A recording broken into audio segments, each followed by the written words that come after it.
네, HOLIC 그냥 읽으면 뭐 홀릭인데요. 근데 어떤 뜻이었나 봤더니 하모니 오브 러브 인 크라이스트라고 합니다. 뭐 이제 다 영어 해석 되시죠? 예수님께 사랑받는 그 삼남매가 있었잖아요. 그 나사로와 마르다와 마리아. 그런 컨셉이었다고 해요. 그래서 참 너무 좋은 하모니, 정말 예수님의 사랑 안에서 고백되어지는 이 찬양의 가사처럼 듣고 있는데 정말 홀리게 되는 것 같습니다. 예수님의 영으로 이렇게 홀리게 되는 것 같은데 너무 감사하고, 우리 평생에 정말 여호와 하나님을 찬양하고 송축하는 주의 백성들이 되기를 주님의 이름으로 축복합니다. 이 시간 하나님께서 주신 말씀 보겠습니다. 우리 신약 성경 사도행전 9장 32절로 43절까지의 말씀입니다. 우리 같이 신약 성경 203면에 나와 있는데요. 사도행전 9장 32절로 43절까지 한 목소리로 같이 읽겠습니다. 시작. 그때 베드로가 사방으로 두루 다니다가 루다에 사는 성도들에게도 내려갔더니 거기서 애니아라 하는 사람을 만나매 그는 중풍병으로 침상 위에 누운 지 8회라. 베드로가 이르되 애니아야, 예수 그리스도께서 너를 낫게 하시니 일어나 내 자리를 정돈하라 한데 곧 일어나니 루다와 사론에 있는 사람들이 다 그를 보고 주께로 돌아오니라. 요바에 다비다라 하는 여제자가 있으니 그 이름을 번역하면 도르가라. 선행과 구제하는 일이 심히 많더니 그때에 병들어 죽음에 시체를 씻어 타락에 누이니라. 루다가 요바에서 가까운지라.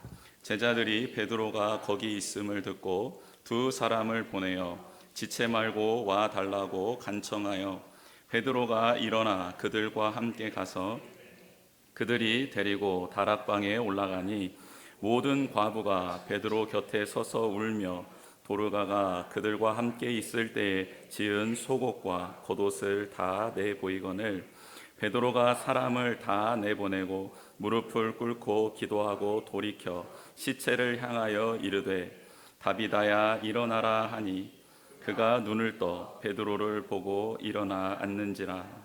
베드로가 손을 내밀어 일으키고 성도들과 과부들을 불러들여 그가 살아난 것을 보이니 온 요빠 사람이 알고 많은 사람이 주를 믿더라. 베드로가 요빠에 여러 날 있어 시몬이라 하는 무두장이의 집에 머무느니라. 아멘. 할렐루야. 네, 우리 성도님들 잘 지내셨습니까? 네, 옆에 계신 분들, 좌우에 계신 분들에게 한번, 또 뒤에 계신 분들과 앞에 계신 분들에게 이렇게 인사했으면 좋겠습니다. 보고 싶었습니다. 반갑습니다. 네, 정말 보고 싶었습니다. 반갑습니다. 하나님께서도 우리 성도님들을 너무너무 보고 싶어 하십니다. 그러니 그 앞에 나오는 것을 즐겨 하셨으면 좋겠어요. 그리고 자기의 표정도 자기의 마음도 이렇게 관리를 좀 하시면 좋겠다, 이런 생각이 듭니다. 하나님을 딱 만나 하나님이 너 누구냐 그러면 안 되잖아요. 그렇죠? 내가 알고 있었던 조항진 아니네, 너 왜 그래, 이렇게 하시면 안 되잖아요. 아 그래 네가 왔구나, 이렇게 반가운 모습으로 표정도 마음도 또 언어도 그렇게 하나님 앞에 자녀다운 그런 모습으로 우리가 성령님 안에서 그렇게 회복되고 그렇게 바로 서기를 주님의 이름으로 축복합니다. 우리 여행을 갈 때 목적지를 정하고 가죠. 목적지를 정하고 가는데 가는 길에 어디를 들릅니까? 휴게소를 들립니다. 휴게소도 들리고 또 가다가 혹시 좋은 곳이 나타나면 잠시 머물러서 그곳에서 경치도 감상을 하기도 하죠. 그러다 보면 목적지를 잠깐 잊어버릴 때가 있습니다. 휴게소 음식 맛있어요, 맛없어요? 휴게소 음식 맛있죠.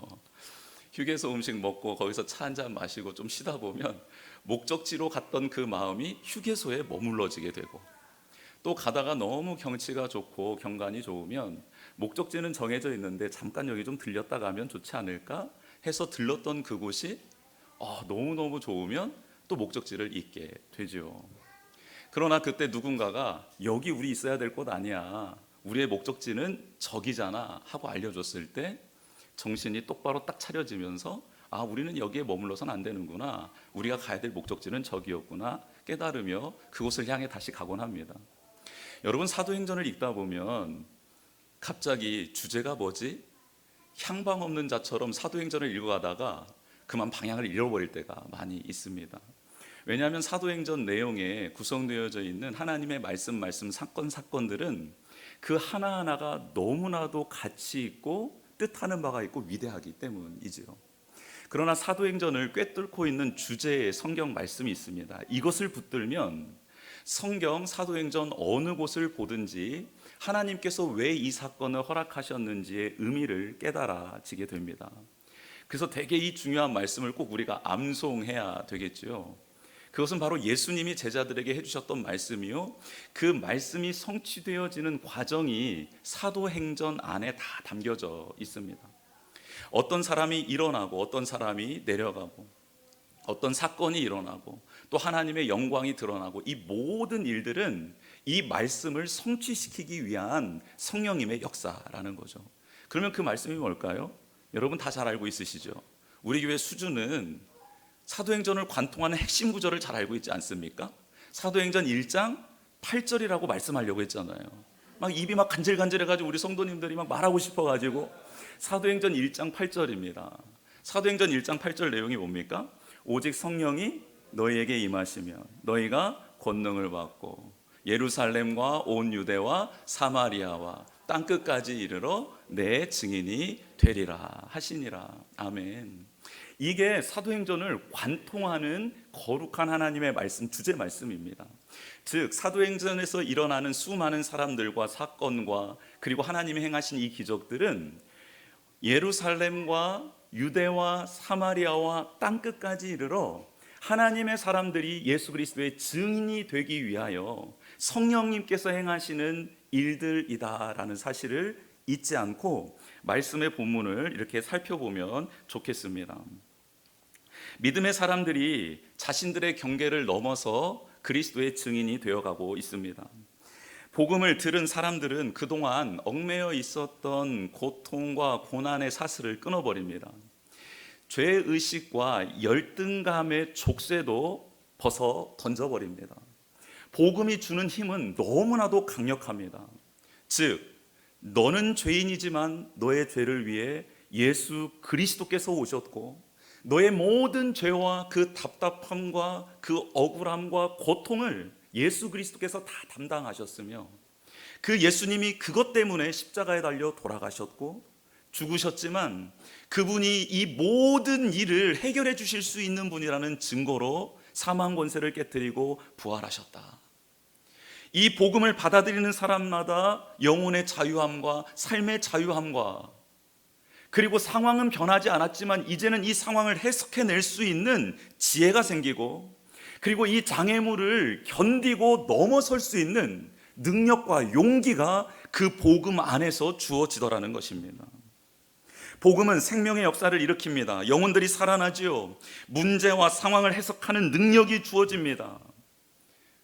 어려운 상황들, 또 문제는 그대로 있지만 이제는 그 상황에 지배당하는 것이 아니라 그 안에 길을 발견하고 그것을 뛰어넘을 수 있는 하나님의 능력을 힘있게 되더라는 겁니다. 믿음의 사람에게는 이렇게 성령님의 임재의 역사가 나타나기 때문에 그 주변에 있는 사람들이 그를 사랑하게 되고 또 그를 칭찬하게 되고 또 그와 함께하고 싶어 합니다. 이런 놀라운 일들이 일어나는 것이죠. 예수님이 승천하시고 성령님의 임재를 경험한 사람들이 이제 복음을 전하기 시작합니다. 먼저는 예루살렘에서 증인이 되었지요. 그러나 박해로 인하여서 빌립이 사마리아 땅으로 들어갑니다. 그래서 그곳에서 복음을 전하지요. 그리고 빌립은 또 성령님의 인도함을 받아 당시에는 땅끝이라고 여겨졌던 에디오피아의 내시를 만나 그에게 복음을 전하고 세례를 베푸는 일, 그 일을 행하게 됩니다. 그리고 그 사건 이후로 사울이 회심하는 사건이 일어납니다. 사울이 회심하면서 하나님은 예수님의 제자 아나니아를 통해 사울에게 정확한 사명을 주시지요. 너는 이방인을 위하여 택한 나의 그릇이다 라는 사명을 받게 됩니다. 그리고 사울은 그 사명을 받아들이지요. 예수님을 믿는 자들을 박해했던 사울은 이제 예수님 때문에 박해받는 자로 살아가게 됩니다. 여러분, 이 일련의 흐름을 잘 살펴보면 성령님께서 어떻게 사람들을 쓰시고 역사를 세워가시는지를 알게 됩니다. 빌립을 통해 에티오피아의 내시가 복음을 영접하게 되는데요, 이 일은 앞으로 이방인들에게도 복음이 증거될 거다라는 사도행전의 복선을 나타내고 있습니다. 그리고 부활의 주님이 사울을 찾아오셔서 그를 만나 주시지요. 근데 놀랍게도 그의 눈을 멀게 하십니다. 그리고 눈을 띄어 주시지요. 이제는 네가 보는 대로 살아가는 게 아니라 나의 관점으로 세상을 보고 사람을 바라봤으면 좋겠다 라는 하나님의 정확한 사인이었습니다. 이제 주님의 관점으로 살아가는 그는 복음을 증거하는 자로 거듭난 인생으로 살아가게 되는 것이죠. 이방인을 향한 선교적 사명을 감당할 사람으로 사울을 준비시키고 있는 장면입니다. 그리고 오늘 보면 갑자기 베드로가 등장합니다. 우리가 보기에는 갑자기 튀어나온 사건 같지만 성경은 한 문장도 허투루 기록되어 있지 않습니다. 베드로가 누구이죠? 베드로는 예루살렘 교회의 대표자입니다. 사도행전 초반에 설교를 하고요, 기적을 일으켰던 장본인입니다. 모든 사건의 중심에는 베드로가 있었습니다. 즉 히브리파 유대인으로서 베드로는 예루살렘 교회의 대표였을 뿐만 아니라 앞으로 이방인 선교가 진행될 때 그 선교가 하나님의 뜻이다라고 공인해 줄 수 있는 예루살렘 교회의 수장이었다라는 것이에요. 즉 베드로가 이 하나님의 역사를 깨닫지 못하고 유대인 안에 갇혀 있거나 정결 예법에 갇혀 있거나 이방인을 향한 하나님의 뜻을 깨닫지 못하면 이방 땅에서 행해지는 모든 선교는 공인되지 못하고 그 교회는 이단으로 낙인 찍히게 될 상황입니다. 그래서요, 하나님은, 성령님은 이 시간 베드로를 통해 그 앞으로 닥칠 일을 준비하고 계시는 겁니다. 여러분, 한 사건이 기억납니다. 사마리아 지역에 빌립이 들어갔지요. 그래서 복음을 전했습니다. 놀라운 일들이 일어났고 세례받는 사람들이 많아지고 교회가 세워졌습니다. 사마리아 교회가 세워진 것이지요. 그런데 이때 예루살렘 교회에서는 두 사람을 그 사마리아 지역으로 파송합니다. 왜요? 그게 성령의 진짜 역사인지, 진짜 우리가 알고 있는 예수 그리스도의 능력인지 교회가 맞는지를 점검하기 위함입니다. 그때 파송되었던 두 사람이 누굽니까? 베드로와 요한입니다. 베드로와 요한이 가서 정말 세례를 받고 교회가 일어난 것을 보고 기도를 하자 성령님이 그들 가운데 임하지요. 베드로와 요한은 깨닫습니다. 마가의 다락방에 임하고 지금까지 함께 하시는 성령님이 동일하게 그곳에도 역사하고 있다는 것을 확증하게 됩니다. 그래서 사마리아 교회는 공증이 됐던 것입니다. 인정을 받게 된 것이에요. 아, 정말 하나님께서는 사마리아인들도 하나님의 자녀로 부르시는구나 라는 것을 깨달았다라는 겁니다. 오늘 본문을 시작으로 베드로는 그래서 이방인 고넬료의 집에 가서 복음을 전하고 그곳에 임하는 성령님의 역사를 보며 훗날 이방인 선교의 가장 중요한 회의였던 예루살렘 회의에 수장으로 서서 이방인의 선교는 하나님의 뜻이다라고 외치고 이방인들에게 과도한 율법을 짊어지게 해서는 안 된다, 몇 가지만을 선택적으로 적용하고 그들은 자유함 가운데서 예수 그리스도 안에서 자유함을 맛보고 예수 그리스도를 믿음으로 구원받는다라는 이 귀한 복음을 붙들고 승리하게 해야 된다라고 발언하게 됩니다.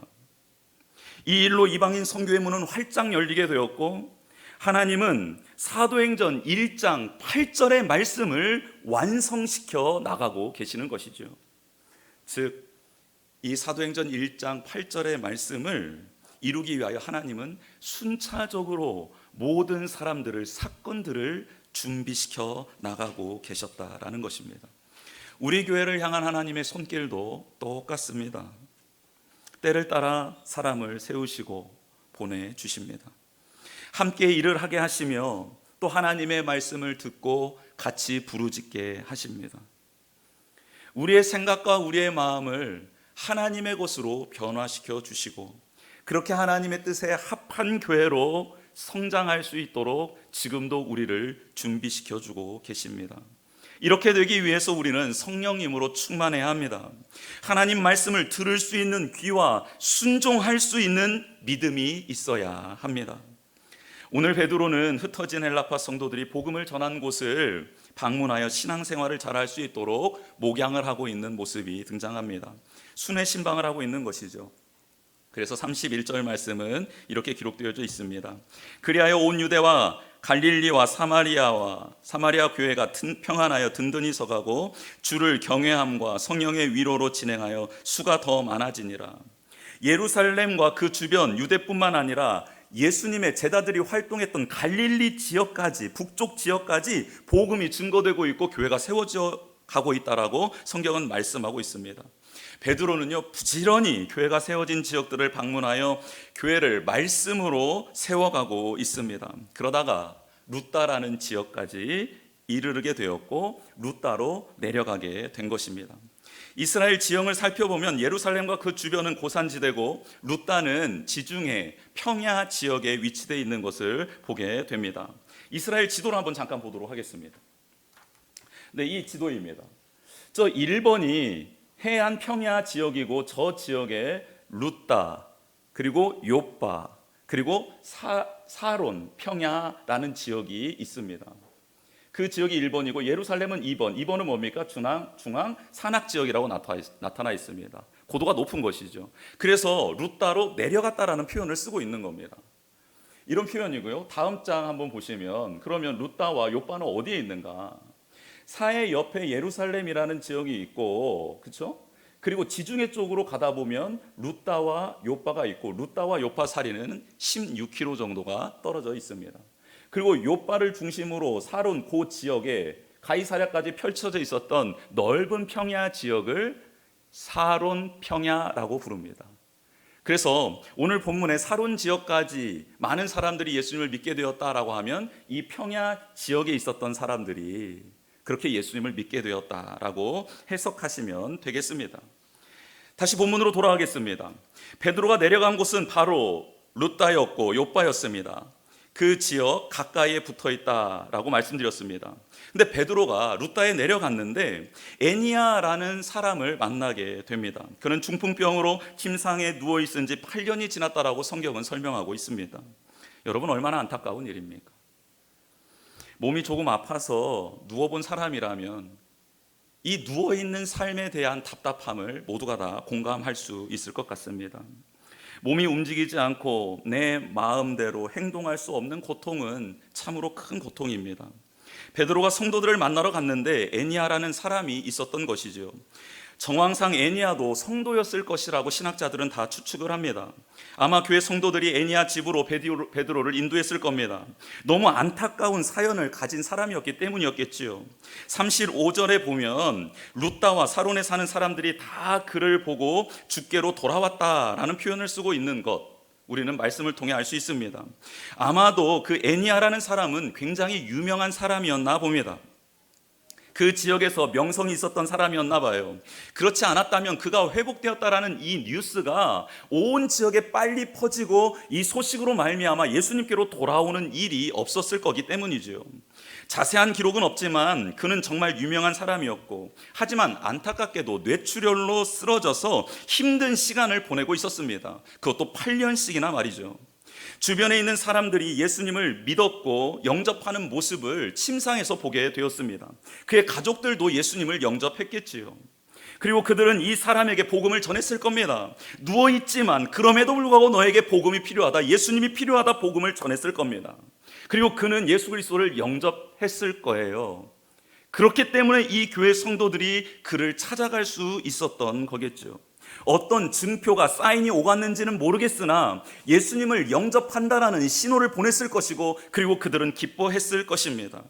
그러나 예수님을 믿어도 그의 병세가 호전되지 않습니다.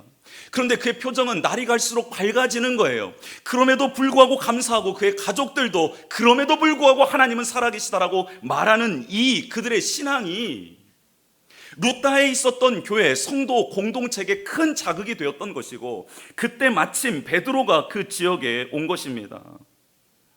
예수님을 믿음으로 육체적인 회복은 일어나지 않았지만 마음의 평화, 그 가족들이 하나님을 향한 신실한 믿음의 표현이 베드로를 본 그 루다 교회 교인들의 마음에 감동이 되었고, 베드로를 데리고 에니야의 집으로 찾아간 것입니다.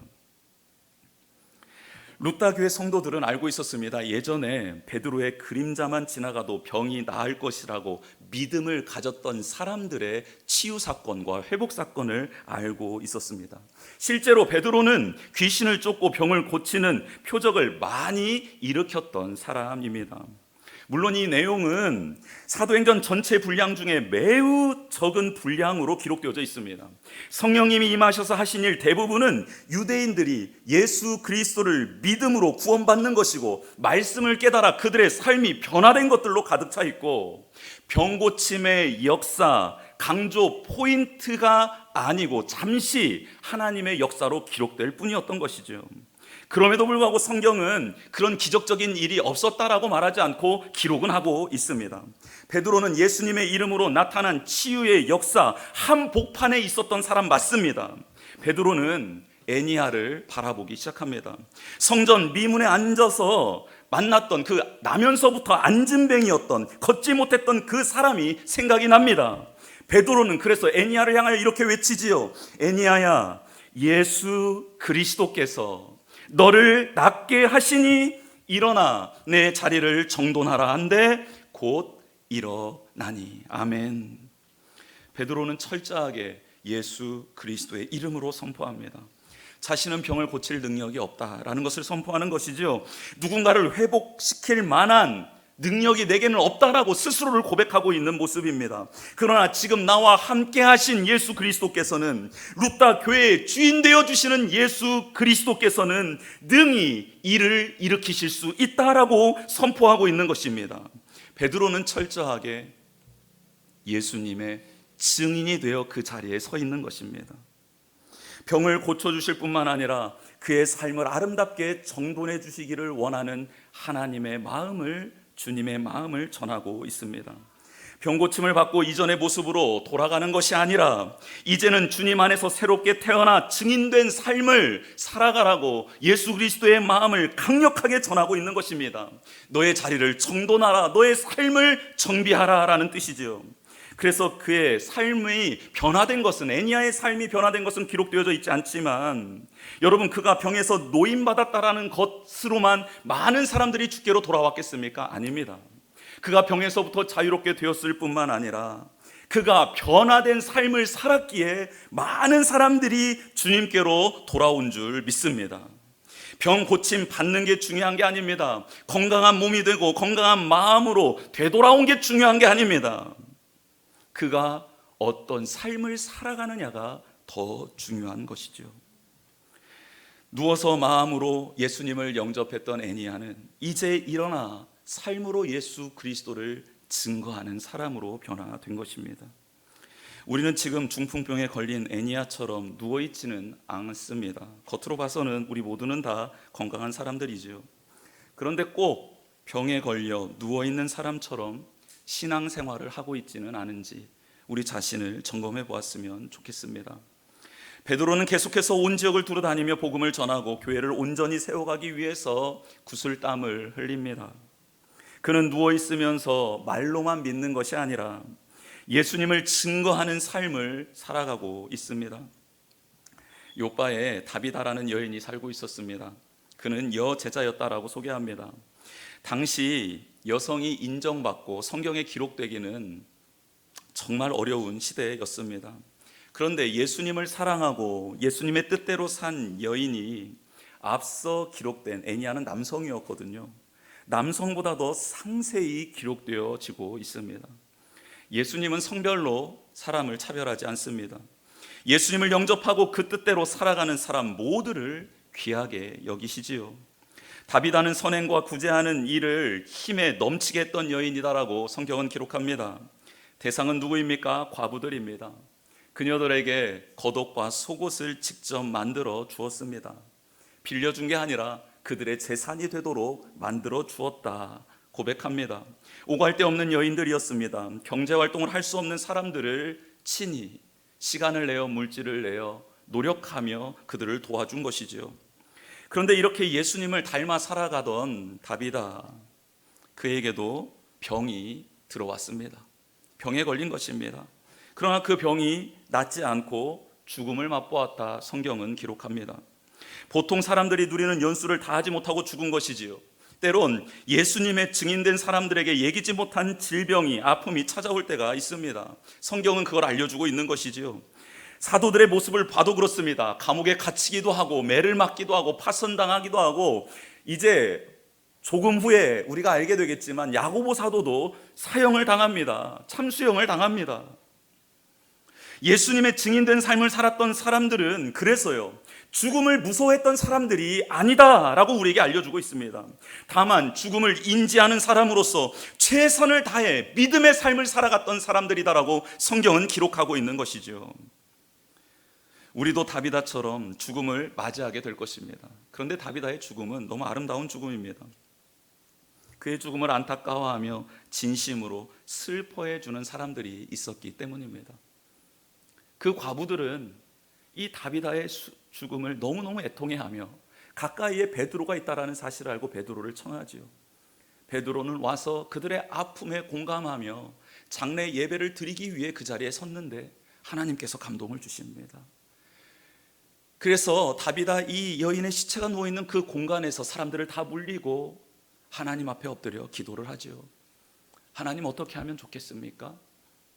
그때 하나님께서는 이 여인의 죽음을 죽음에서 마치는 게 아니라 다시 한번 생명을 부여함으로 하나님이 어떤 분이신지, 또 이 여인을 통해 어떻게 이 지역이 변화되기를 원하시는지, 그와 함께한 사람들이 어떤 증인의 삶을 살아가기를 원하시는지 보여주시기를 원하셔서 베드로는 그 자리에 일어나서 다비다야 일어나라. 예수님께서 야이로의 딸을 살리실 때 달리다 쿰 하셨던 것처럼 한 글자만 다른 다비다 쿰으로 베드로는 똑같이 그 안에 있었던 예수 그리스도의 명령을 따라 선포하게 되고 이 여인은 살아나게 됩니다. 모든 사람을 물리쳤던 이유는 베드로에게 집중하는 시선을 제거하기 위함이었고, 그리고 베드로는 온전히 예수 그리스도의 이름만 증거하는 사람으로 증인된 삶을 살고자 그렇게 다비다를 살렸던 것입니다.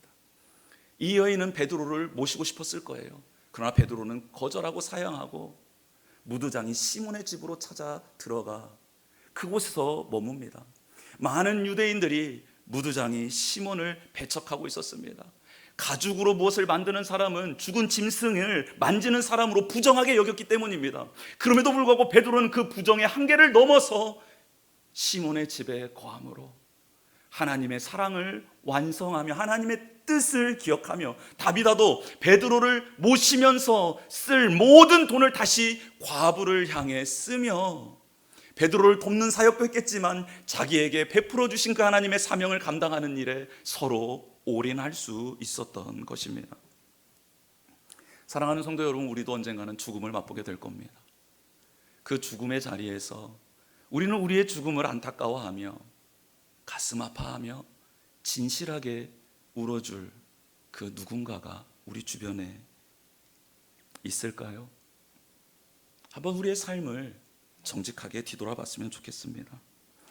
여러분, 성경에만 다비다 같은 여인이 있었던 게 아닙니다. 우리나라에 복음을 전하기 위해 오셨던 독일계, 그래서 미국에서 공부하며 이 땅에 간호사, 선교사로 들어오신 서서평 선교사님이 계십니다.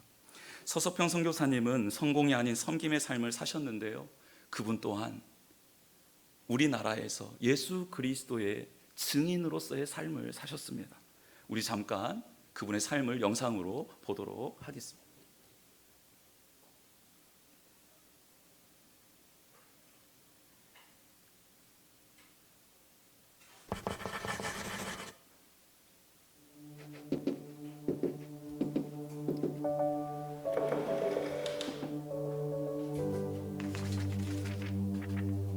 Without exception, they were all starving, ill, or suffering from other reasons. 32.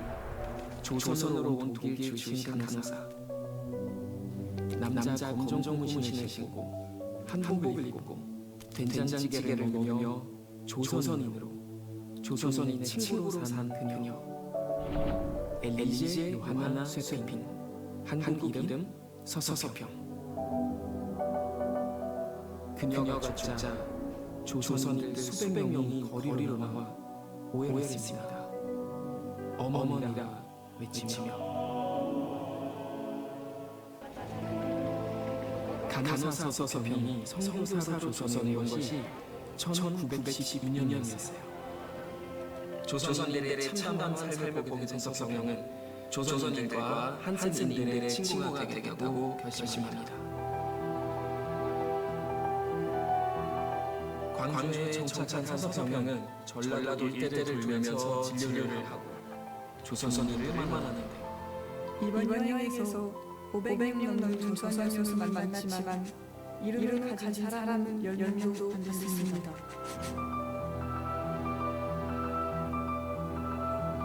남편에게 노예처럼 복종하고 아들을 만난다고 속박받고 남편의 외도로 쫓겨납니다.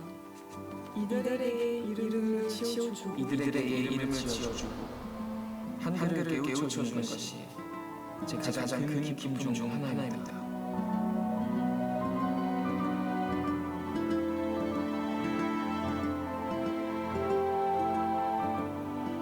서서평은 14명의 한국 고아들을 입양한 조선의 어머니이기도 했습니다.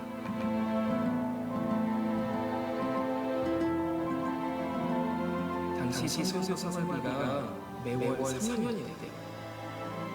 서서평은 그중 자신을 위해 10점만 쓰고 나머지는 모두 불우한 조선인들에서 섰다고 합니다.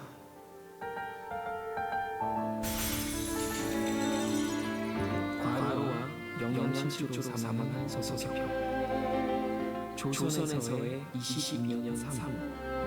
그녀가 남은 것은 돈 7전과 강냉이 가루 도구,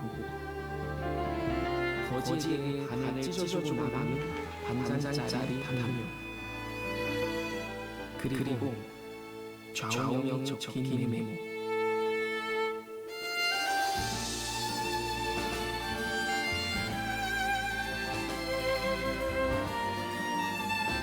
기억하여 기록하다.